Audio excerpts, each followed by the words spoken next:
अमृता अशोक खेडकर वयवर्ष 20 आणि मोहिनी गौत्रे वयवर्ष 20 असं मृत विद्यार्थिनींची नावं आहेत.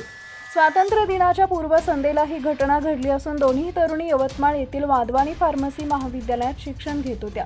शुक्रवारी दुपारी 4 वाजेच्या सुमारास अमृता आणि मोहिनी आपल्या काही वर्गमित्रांसोबत यवतमाळ नजीकच्या बोरगाव धरणाच्या परिसरात फिरण्यासाठी गेल्या होत्या. पावसाळ्याच्या दिवसात चहूकडे पसरलेली हिरवळ आणि भरलेले धरण यामुळे हा परिसर पर्यटकांना आकर्षित करतो. सर्व मित्रमैत्रिणी निसर्गाचा आनंद लुटत असताना अमृता आणि मोहिनी धरणाच्या काठावर अगदी पाण्याच्या जवळ गेल्या. मात्र पाण्याचा आणि काठावरील निसरड्या भागाचा अंदाज न आल्यानं अमृताचा अचानक पाय घसरला आणि ती थेट खोल पाण्यात कोसळली.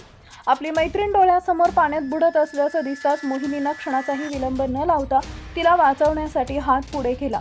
परंतु पाण्याचा तीव्र प्रवाह, काठावरील चिखल आणि अमृताला बाहेर काढताना झालेली ओढाताण यामुळे मोहिनीचाही तोल गेला. काही क्षणातच दोघीही खोल पाण्यात खेचल्या गेल्या. त्यांच्यासोबत आलेल्या एका युवकानं प्रसंगवधान राखून तातडीनं पाण्यात उडी घेतली. त्यानं दोघींपर्यंत पोहोचून त्यांना बाहेर काढण्याचा आटोकाट प्रयत्न केला. मात्र पाण्याचा अथांग तळ आणि दोघींचे वजन यामुळे त्या युवकाचे प्रयत्न अपुरे पडले. स्वतःचा जीव वाचवत अखेर त्याला हतबल होऊन काठावर परतावं लागलं.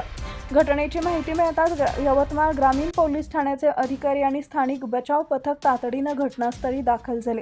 स्थानिक गोताखोरांच्या मदतीनं वेगानं शोध मोहीम राबवून दोन्ही मृतदेह पाण्याबाहेर काढण्यात आले. घटनेची माहिती मिळताच मुलीच्या पालकांनी धरणाकडे धाव घेतली. आपल्या उमलत्या वयातील मुलींचे निष्प्राण देह पाहून पालकांनी केलेला आक्रोश उपस्थित सर्वांचे काळीज पिळवटून टाकणारा होता. पोलिसांनी घटनेचा पंचनामा करून मृतदेह शासकीय वैद्यकीय महाविद्यालयात शवविच्छेदनासाठी पाठवले.